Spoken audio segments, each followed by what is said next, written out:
The deadline for the legislative session has come and gone, and tonight state lawmakers still have a lot of work to get done. They will need a special session to get several major spending bills passed, but when that session will be is still up in the air. We have team coverage tonight of what comes next, but let's go to Danny Spiewak first, live at the Capitol. Danny?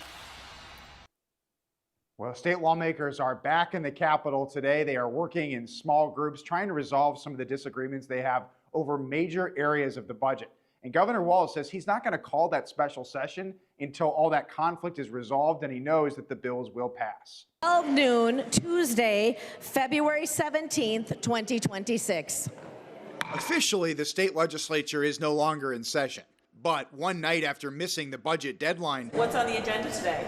Good conversations. Lawmakers returned to the Capitol Tuesday to iron out differences between the House and Senate on budget bills ranging from commerce to taxes. What do we have? 20 bills left. We did 6 of them, so. Despite legislative leaders reaching a deal on the budget framework last week, their members are still working through roadblocks, like in the environment bill, where there's a partisan dispute over permitting reform. Divided government poses a challenge, especially in the tied House, where GOP Representative Lisa Demuth serves as Speaker. We have to finish this. We don't have a choice. That is what Minnesotans expect us to do.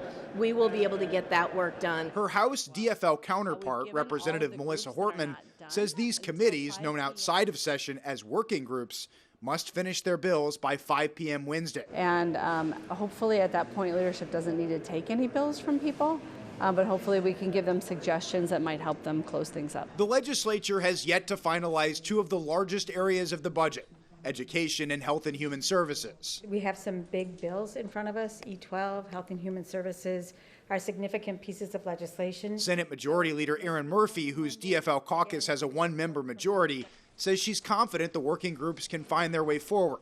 One of those working group members is Republican Senator Jim Abler, who serves on a Human Services Committee. I'm committed to good policy, and so many of us really just want to work together, and now we have to.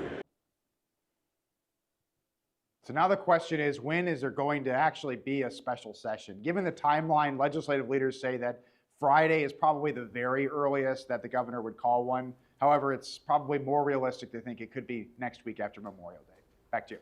All right. Thank you, Danny.